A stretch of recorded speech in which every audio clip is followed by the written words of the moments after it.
내 생에 가장 아름다운 90일 변화라는 제목으로 여러분과 함께 은혜를 나누도록 하겠습니다. 지금 우리나라는 온 산이 온통 아름다운 색감으로 한 폭의 그림처럼 담겨져 있습니다. 어제 우리 세진이 형제가 운영하는 치킨시대의 신방 가는데 가로수들이 어찌나 아름답고 그리고 그렇게 이쁜 자태를 드러내고 있는지 감탄하지 않을 수 없습니다. 황홀하기도 했습니다. 그래서 어제 저는 밤늦게까지 영성일기를 쓰면서 마치 시인이 된 것처럼 이 아름다운 계절을 보면서 누구나 다 이런 아름다운 계절은 시인이 되잖아요. 시인이 된 것처럼 혼자 온갖 푼수를 다 떨면서 긴 밤을 하얗게 보냈습니다. 물론 아침에 일어나니까 어찌나 유치한지 제가 밤에 쓴 그 연필을 꾹꾹 눌러 쓴 타자를 세게 치면서 막 혼자 감동받았던 그 내용, 그 단어들이 얼마나 참 멋쩍은지 금방 제가 읽다가 덮어버렸어요. 어젯밤에 되게 근사했는데 오늘 아침에는 되게 유치찬란하더라고요. 이처럼 누구나 다 이런 가을은 시 한 편을 읊조리게 됩니다. 여러분들 다 그렇지 않아요? 그죠? 예, 그렇게 좀 하십시오. 그렇게 메마른 심령으로는 결코 좋은 만남을 이룰 수가 없는 거예요. 제가 곰곰이 생각해 보니까 왜 이렇게 제가 좋은 시를 가을에 읊게 됐냐면 중학교 때 이혜인 수녀님이 쓴 민들레 영토라는 그 시집을 제가 읽게 되었어요. 그 시집을 보면서 시가 참 좋았어요. 시상이 떠오르기도 하고 그리고 또 많은 성찰과 그리고 세상을 바라보는 눈이 새롭게 열리는 그러한 계기가 바로 이혜인 수녀님의 민들레 영토라는 그 시를 읽으면서 그런 경험을 하게 되었습니다. 저만 그런 게 아니라 제 또래는 다 아마 민들레 영토라는 시집을 한 번씩 다 읽어봤을 거예요. 그리고 또 여러분들도 아마 그런 시집을 접해본 경험이 있을 겁니다. 1965년도에 이혜인 수녀님이 쓴 이 시는 10년 후에 아마 모든 사람들에게 이제 읽혀졌고 시를 쓴 20년 후 1985-6년도에 베스트셀러가 되었어요.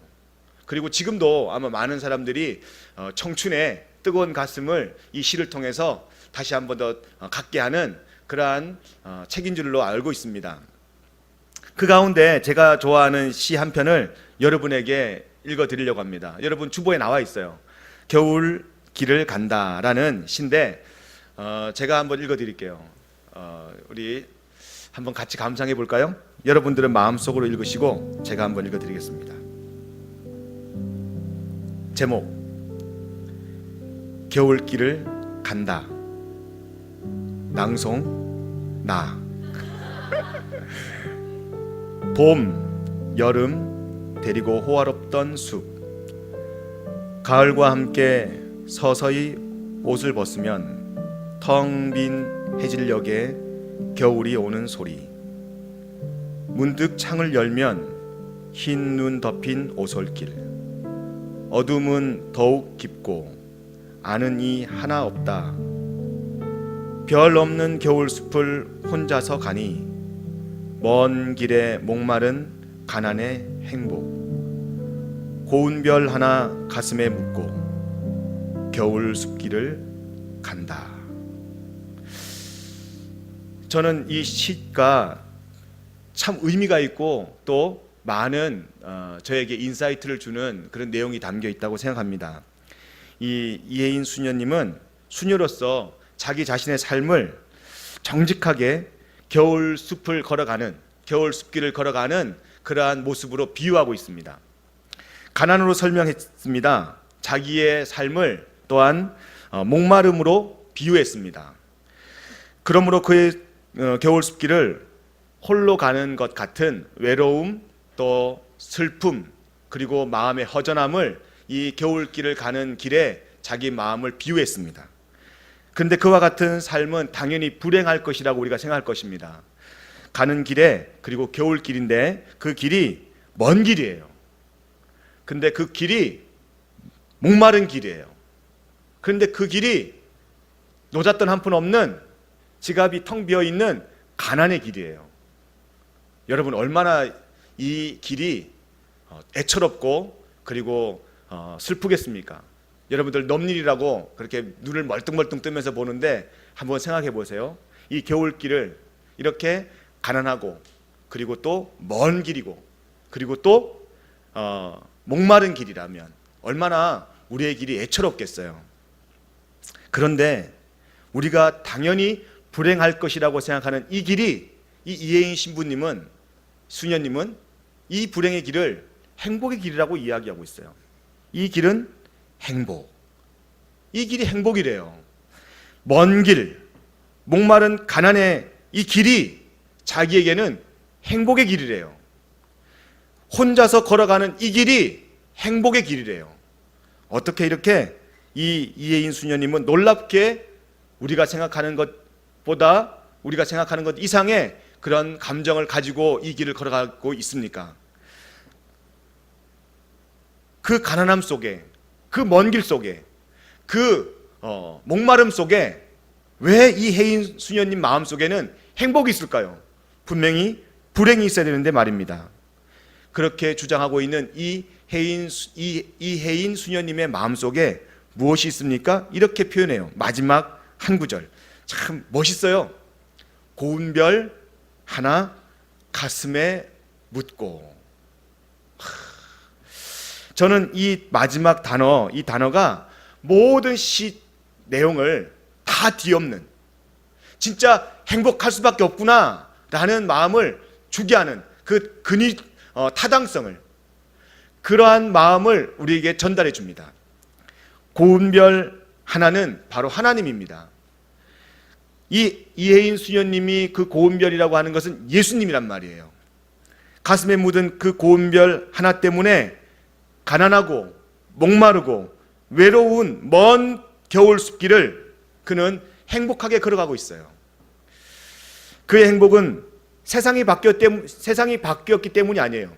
예를 들어서 먼 길이 가까워져서가 아니에요. 가난의 길이 부유해졌기 때문이 아니에요.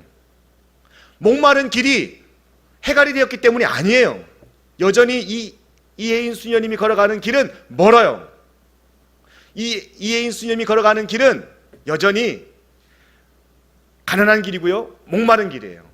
그럼에도 불구하고 세상은 안 바뀌었고 환경은 바뀌지 않았지만 고운 별 하나 가슴에 묻고 가는 이 시인의 마음속에 이미 행복이 찾아온 것이고 걸어가는 그 길은 행복한 길이란 말이죠.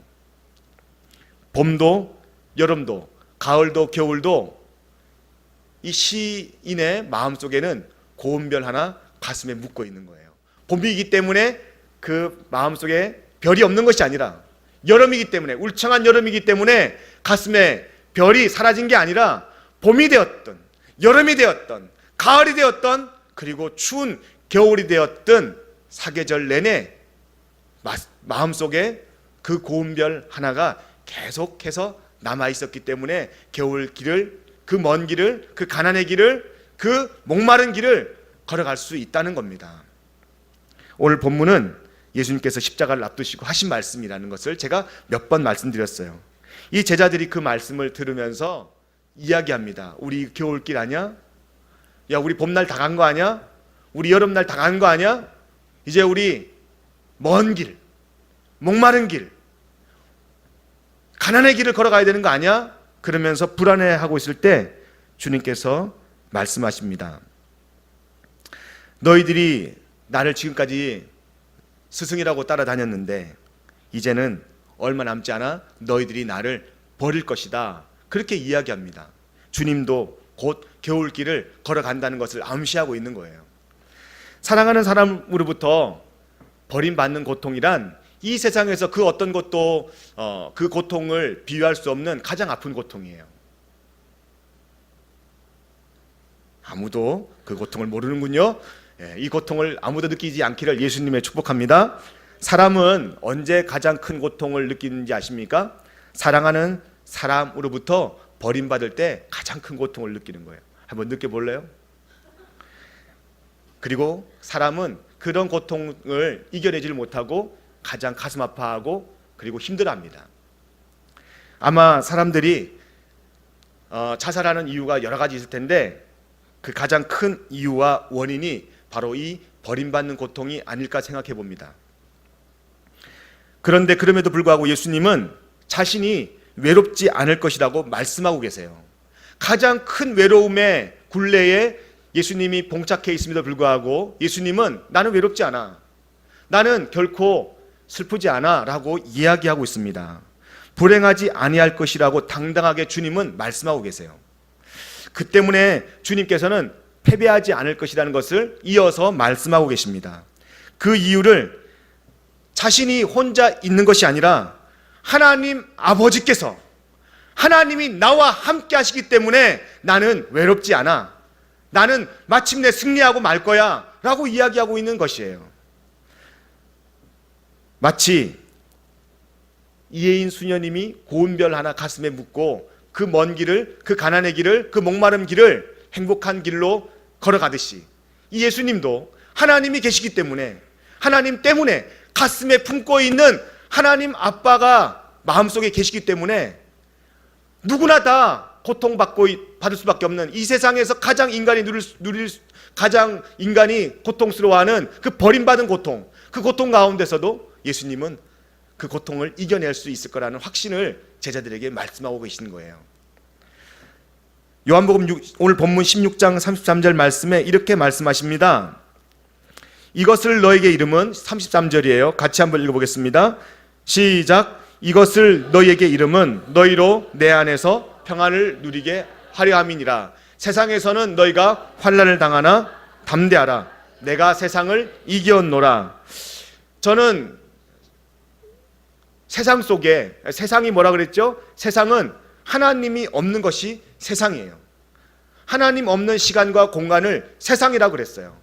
이 세상은 우리에게 어떤 의미로 받아들여집니까? 우리가 누려야 할 세상? 우리가 누려야 할 대상? 우리가 안겨야 할 대상? 우리가 의지해야 할 대상? 아니라고요. 세상은 우리가 누려야 할 대상이 아니에요. 세상은 우리가 싸워야 할 대상인 줄로 믿습니다. 하나님 없는 것과 싸워야 돼요. 하나님 없는 곳에 우리가 안주하지 마시고요. 하나님 없는 곳에 우리가 마음 두지 마시고요. 하나님 없는 곳에 우리가 의지하려고 마음 두지 마시고, 하나님 없는 곳은 우리가 싸워서 하나님이 임재하는 곳으로 바꿔야 될 줄로 믿습니다. 따라합시다. 세상은 우리가 누려야 할 대상이 아니라 싸워야 할 대상이다. 시작. 할렐루야. 우리가 이게 바뀌었어요. 싸워야 할 대상을 누려야 할 대상이라고 생각하고요, 그곳에 마음을 주고 있어요. 그곳을 의지하고 있어요. 그것이 우리의 길인 양 착각하고 걸어가고 있어요. 세상에서 우리는 싸워야 할 대상을 만났을 때 환난을 당할 수밖에 없습니다. 어려움을 당할 수밖에 없어요. 고난을 당할 수밖에 없어요. 저는 세상이 바뀌어야지만 사람들이 다 모든 문제가 해결된다라고 이야기하는 것에 동의하지 않습니다. 왜요? 세상이 바뀐들 내 마음속에 하나님이 안 계시면 바뀌어진 세상이 오히려 하나님 없는 시간과 공간으로 나 때문에 그것이 세상이 될 것이기 세상이 될 것임이 뻔하기 때문이에요. 사람들은 환난 당하는 이유가 하나님이 날 도와주시지 않고 하나님이 이 세상 가운데 안 계시기 때문이라고 이야기합니다. 저들은 모두 세상이 바뀌는 신기루 같은 꿈을 꾸면서 걸어갑니다. 그리고 그 신기루 같은 세상이 바뀌려고 하는 그 꿈 때문에 사람들은 서서히 죽어갑니다. 그리고 고통스러워해요. 그러나 그럼에도 불구하고 저는 세상과 세상의 구조를 바꾸는 일을 누구 못지않게 해야 된다고 생각합니다. 누가요? 나와 여러분이 해야 됩니다. 여러분들이 머물러 있는 그곳에 하나님의 거룩한 임재가 머무는 그곳으로 바뀌어야 된다고 생각합니다. 그리고 그러한 일에 우리가 쓰임받기를 위해서 노력하고 애써야 합니다. 그러나 그것이 우리의 감사가 아니에요. 그것이 우리의 행복이 아니에요.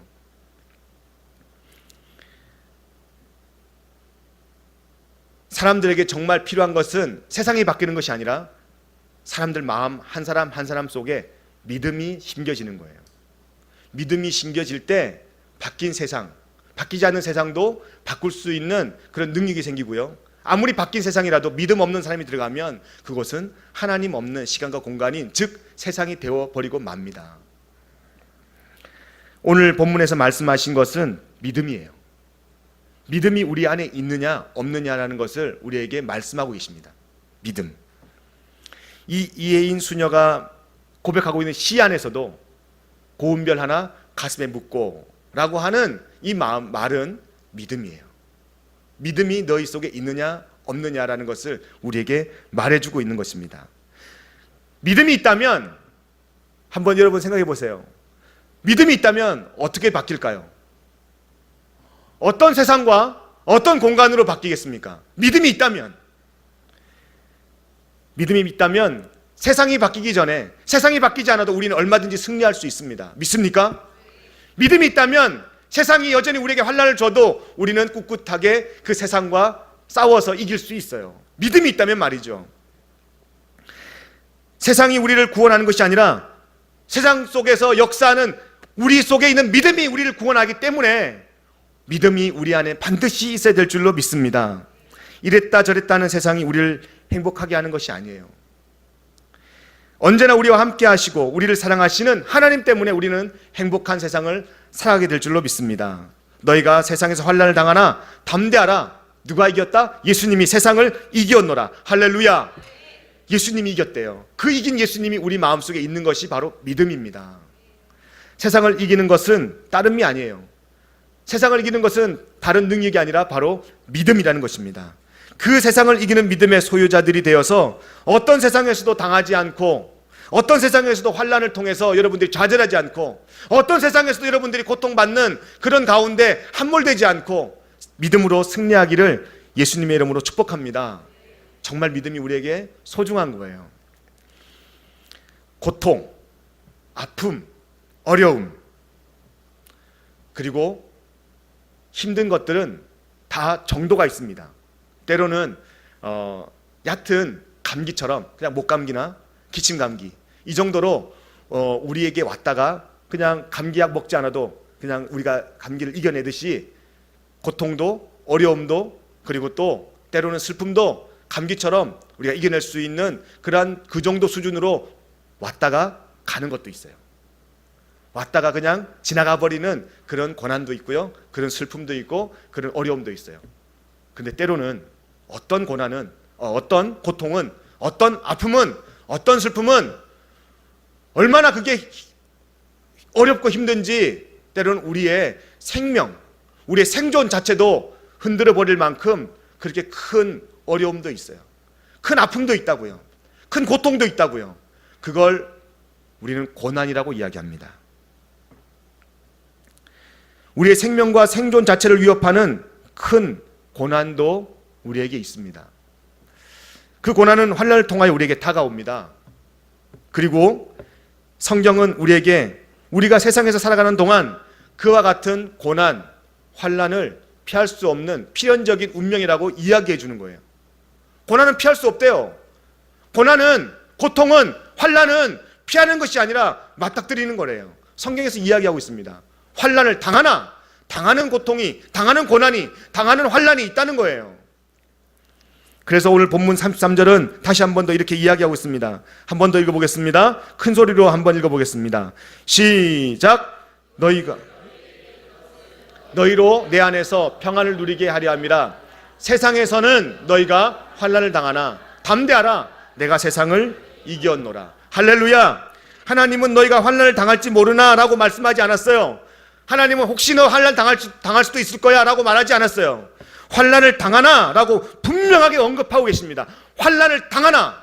여러분, 크든 작든 우리 안에서 감기처럼 그냥 스쳐 지나가는 환난을 당할 수도 있고요, 또 우리의 생명과 생존을 위협하는 우리의 생계 자체를 뒤흔들어 놓는 환난과 고난도 있단 말이에요. 당한대요. 당하는 고난이 있대요. 당하는 환난이 있대요. 세상을 사는 동안 환난을 만나고 그 환난 때문에 고통 정도가 아닌 고난을 겪는 일은 누구도 피할 수 없는 운명 같은 거라고 이야기하고 있습니다. 누구나 다 겪는 거래요. 나만 겪는 어려움이 아니라, 나만 당하는 고난이 아니라, 나만 당하는 아픔이 아니라 누구나 다 당하는 고난, 아픔, 환난이란 말입니다. 운명 같은 거래요. 목사라고 안 당하는 것이 아니라 또 새가족이라고 해서 당하는 게 아니라 누구나 다 당하는 거래요. 세상이 우리에게 그와 같은 환난과 고난을 주는 까닭은 세상이 잘못 구성되어 있기 때문에 그래요. 다른 말로 말하면 세상의 시스템이, 세상의 조직이 잘못 구성되었기 때문에 그래요. 하나님이 주인 되어서 시스템화되고 조직화되면 이런 환난이 없을 거예요. 그런데 중요한 것은 하나님이 세상의 주인이 아니라 사람이 세상의 주인 되었기 때문에 이런 우리에게 환난을 주는 시스템, 환난을 주는 조직과 환난을 주는 구조가 되어버린 겁니다. 물론 개인의 책임도 있겠죠. 그죠? 나 개인의 책임도 있을 거예요. 그래서 당하는 고난도 있고 자기 스스로 자초한 고난도 있을 거예요. 하지만 세상에는 분명 우리가 생각하지 못한 억울한 고난, 억울한 환난을 당할 때가 있습니다. 그 책임이 나에게만 있지 않고 세상에 있을 때가 있다고요. 그 고난의 원인과 책임이 세상에 있는 경우가 있습니다. 아니, 많습니다. 당연히 책임을 물을 수 있어요. 그거 내 책임 아닙니다 라고 우리가 이야기할 수 있어요. 세상이 그런 거예요.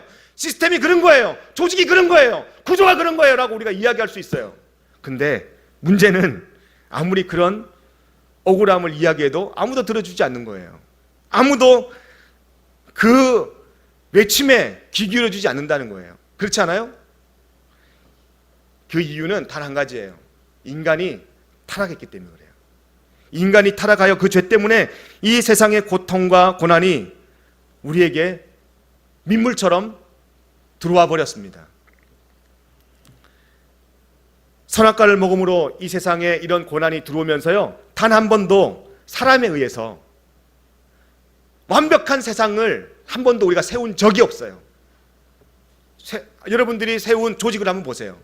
여러분들이 다니고 있는 직장을 한번 보세요. 완벽합니까? 얼마 전에 보니까 너무 좋은 직장 하고서요, 너무 좋은 직장 베스트 10 하고 나왔더라고요. 직장 생활하는데 그 회사에 수영장이 있어요. 2시만 되면 퇴근해.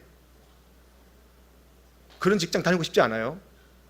연봉 장난 아니더라고요. 여러분 놀랄까봐 말을 못 하겠는데, 목사님 억은 유도 아니야. 연봉이 장난이 아니에요. 그리고 집에서도 근무할 수 있고요. 가면서 자기 여가 생활하면서 전화로 또 뭐 아이패드로 자기가 얼마든지 일을 할 수 있어요. 야, 멋있더라고요. 여러분 그런 직장 다니고 싶죠? 아멘 하신 분, 네 하신 분은 그런 직장 반드시 얻게 될 줄로 믿습니다. 근데 안 얻어질 수도 있어. 그거는 믿음이 아닙니까? 실력을 갖춰야죠, 물론. 한 번도 인간이 세운 그 조직이 완벽한 조직은 이 세상에 그 어디에도 없어요. 인간이 세운 그러한 시스템이 완벽할 수는 없습니다. 왜냐하면 인간은 이미 자기 스스로 선과 악의 기준이 되어버렸기 때문에, 다른 말로 표현하면 자기 스스로 주인이 되어버렸기 때문에, 자기 스스로 주인된, 그래서 그 손으로 만들어진 조직과 시스템은 완벽할 수 없어요. 하나님만이 완벽한 세상을 만드는 능력자인 줄로 믿습니다. 잘못되고 왜곡된 세상을 향해서 그 잘못됨과 왜곡됨을 우리가 외치는 것은 정당한 일이라고 봅니다. 하지만 그와 같은 외침 때문에, 그와 같은 몸부림 때문에, 그와 같은 그런 우리의 작은 행동 때문에 세상이 완벽하게 바뀌지는 않습니다. 세상이 바뀌지 않아요.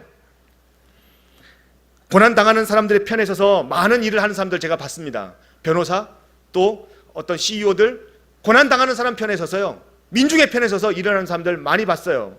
근데 그런 사람들 때문에 세상이 바뀌지 않는단 말입니다. 여전히 고난당하는 사람들은 어두운 구석에서 고난을 당할 수밖에 없고요, 그 조직과 시스템에서 예외 갈로 밖으로 밀려나서 아픔을 겪는 그런 일을 당할 수밖에 없는 겁니다. 저는 이런 고난과 고통과 환난의 문제는 결국 세상이 바뀌어야지만 해결되는 문제가 아니라 믿음의 문제라는 거예요. 믿음의 문제라는 거예요. 우리 안에 믿음이 있느냐 없느냐, 그것이 문제라는 거예요.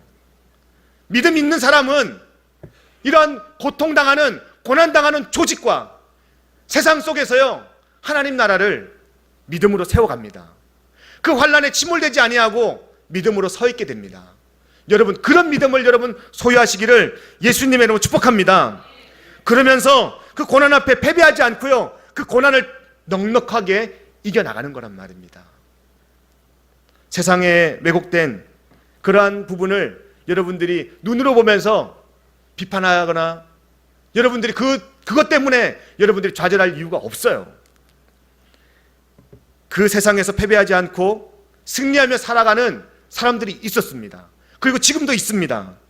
그래서 왜곡되고 어그러진 세상 속에서도 항상 기뻐하고 쉬지 말고 기도하게 되고요, 범사에 감사하며 승리의 외침을 외치는 사람들이 있습니다. 세상을 이기며 사는 사람들이 있단 말입니다. 어떤 사람들입니까? 바로 믿음의 사람들이에요. 믿음의 사람들. 그 바로 믿음의 사람들은 다름 아닌 고운별 하나 가슴에 묻고 먼 길이지만, 목마른 길이지만, 가난의 길이지만 그 길을 행복함으로 걸어가는 사람이에요. 그 고운별이 누구라 그랬어요? 바로 하나님, 예수님이에요. 그 예수님을 우리 마음속에 모시고 살아가는 사람은 이 환난과 고난 가운데서도요, 얼마든지 넉넉하게 이기는 삶을 살아내게 될 줄로 믿습니다. 그런 삶을 사시기를 예수님의 이름으로 축복합니다. 여러분 잘 아는 존 러스킨이라는 사람이 있습니다. 1800년대죠. 1800년대, 1900년대 영국에 많은 영향을 끼친 사상가이기도 하고, 그리고 또 예술가이기도 해요. 미술을 너무 잘 그렸잖아요. 이 존 러스킨이 한 번은 유명한 일화가 있는데, 많은 사람들과 함께 이제 만찬회를 가졌어요. 만찬회를 가졌는데 겉만 봐도, 이렇게 겉모습만 봐도 너무너무 화려한, 그리고 또 부자인 어떤 부인이 부인이라는 것을 알 수 있는데, 이 부인이 존 러스킨에게 찾아와서 자기가 얼마 전 당한 어려움을 이야기합니다. 자기가 정말 아끼는 손수건이 있었대요. 그러면서 손수건을 꺼내 보여주는데 잉크가 똑 떨어져 가지고요, 망가진 거예요. 흉측하게 변해버린 거예요. 잉크가 막 이렇게 막 퍼져가지고. 그래서 자기가 정말 아끼는 손수건이고 너무너무 귀한 손수건이라 세상에 하나밖에 없는, 그래서 너무 값을 많이 주고 산 손수건인데 이 손수건이 이렇게 망가져가지고 속상하다고, 버리지도 못하고 이렇게 갖고 다니고 있다고, 쓰지도 못하고 갖고 다니고 있다고. 그러면서 존 러스킨에게 이런 어려움을 이야기합니다. 그때 존 러스킨이 물감과 그리고 또 붓을 가지고 오라고 합니다. 그리고요, 그 자리에서 멋진 작품을 만들어냅니다. 좀 전에는 쓸모없는 망가진 그러한 손수건이었는데 존 러스킨이 순식간에 그 망가진 손수건을 아름다운 작품으로 만들어내버렸어요. 그리고 주변에 있는 사람들이 다 환호성을 질러요. 이야, 이런 손수건 처음 봤다. 손수건의 질이, 손수건의 그 값이 비싸서가 아니라, 또 비단이라 좋아서가 아니라 그 안에 담겨진 그림이 너무나 훌륭하기 때문에 감탄을 하는 겁니다. 여러분, 우리의 아픔, 우리의 고통 주님께 내어놓을 때 주님은 그 고통을, 그 어려움을, 그 환난을 아름다운 작품으로 만들어낼 줄로 믿습니다. 그리고요, 그러한 하나님의 아름다운 작품이 될 때 우리 안에는 놀라운 믿음이 생기는 거예요. 하나님께 내 영혼을 맡깁니다. 예수님이 그랬습니다. 예수님의 죽음은 마치 흑암이, 검정색 잉크가 떨어져서 예수님의 모든 인생을 다 엉망으로 만들어버린 것 같은 그러한 마지막 최후의 모습을 보여주는 것 같았어요. 그런데 하나님이 3일 만에 예수님을 부활시켰고요, 예수님은 온 인생의, 온 삶의, 온 인류의 부활의 첫 열매가 되어주셨습니다. 그 부활의 빛은 우리에게 강렬하게 비치는 그런 놀라운 생명의 빛으로 우리에게 다가왔습니다.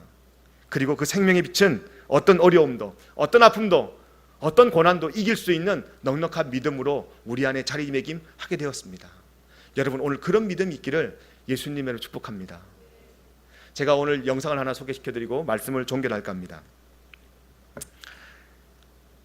호주 시드니가에서 있었던 실화인데,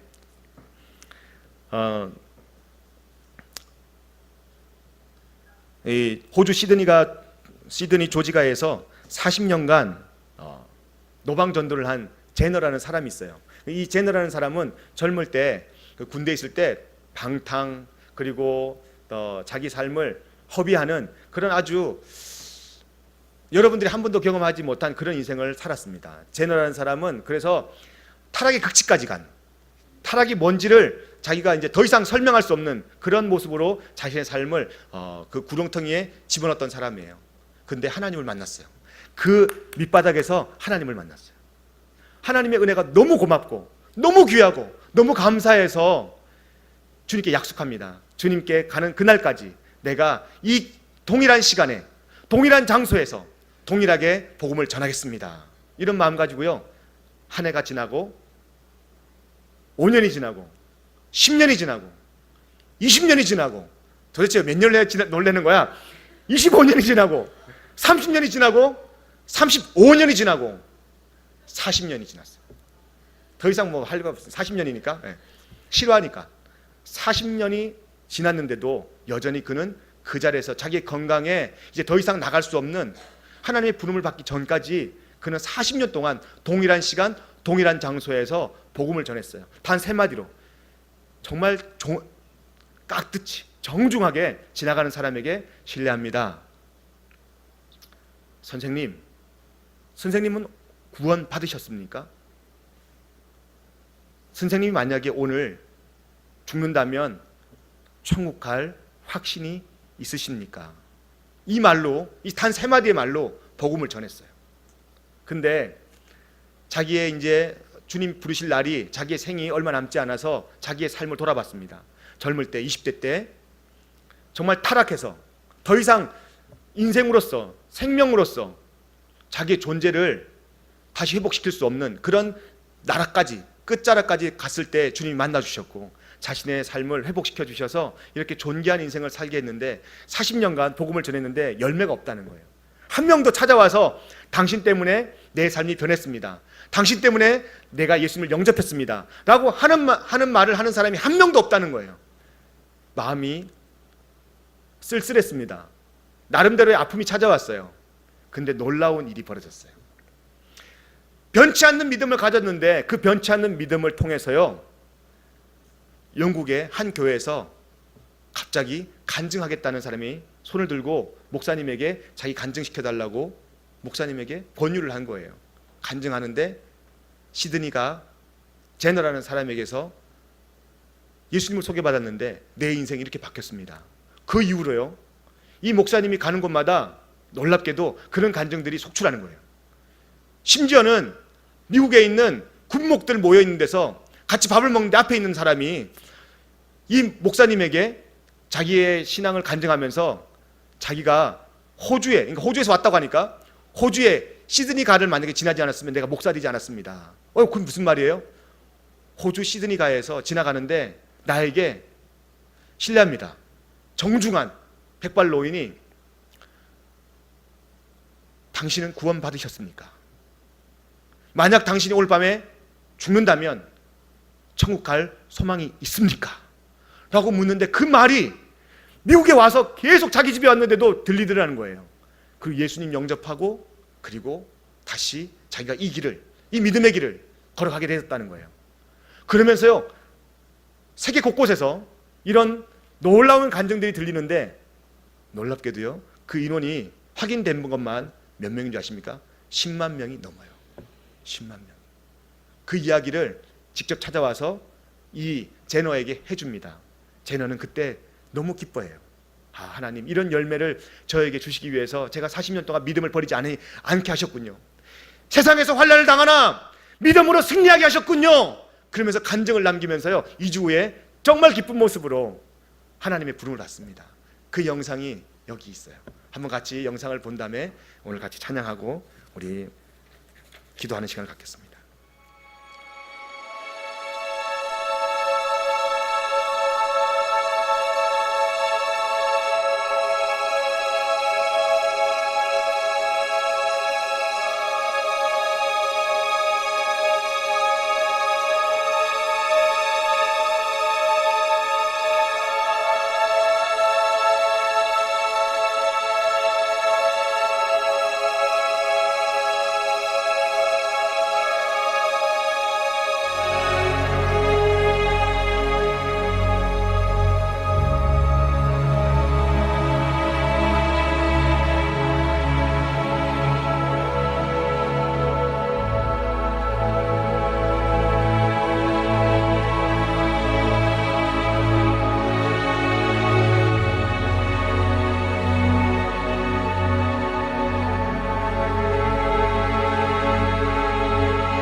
number of years ago, in a Baptist church in Crystal Palace in southern London, the Sunday morning service was closing, and a stranger stood up at the back, raised his hand, he said, "Excuse me, Pastor, can I share a little testimony?" The pastor looked at his watch, he said, "You've got 3 minutes." And this man proceeded.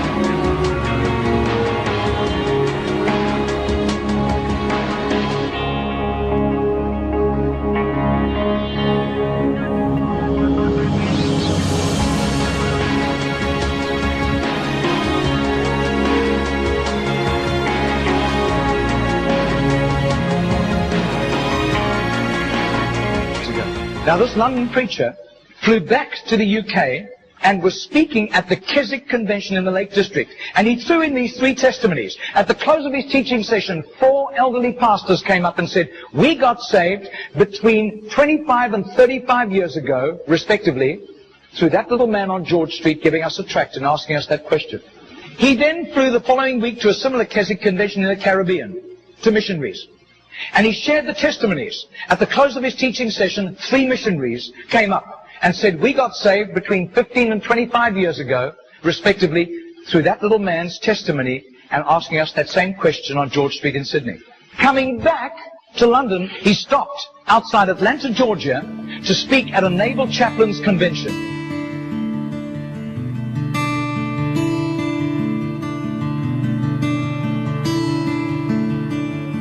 6 months later, flew to do a convention for 5,000 Indian missionaries in a remote corner of northeastern India. And at the end, the Indian missionary in charge, a humble little man, took him home to his humble little home for a simple meal. And he said, "How did you, as a Hindu, come to Christ?" He said, "One bout of diplomatic service took me to Sydney. And I was doing some last-minute shopping laden with parcels of toys and clothing for my children, walking down George Street. And this courteous little white-haired man stepped out in front of me, offered me a pamphlet, and said, 'Excuse me, sir, are you saved? If you die tonight, are you going to heaven?'" The splendor of the King, clothed in majesty. I do. His name is Mr. Genord, but I don't think he does it anymore. He's too frail and elderly. Joys, he wraps himself in light, and darkness tries to hide, and trembles at his voice, trembles at his voice. How great is our God? Sing with me, how great is our God? And all will see how great is our God. Margarita did a little count. That's 146,100 people. That simple little nobody except a little group of Baptists in southern Sydney knew about Mr. Genord. But I'll tell you, his name was famous in heaven.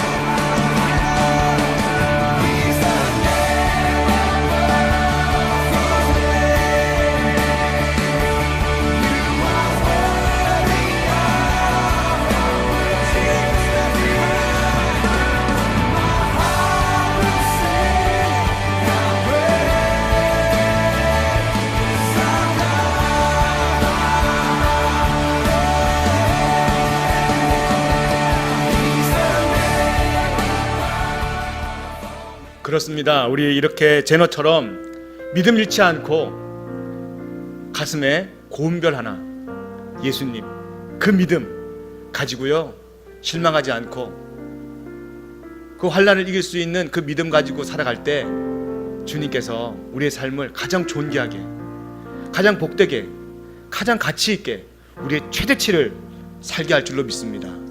명심하십시오.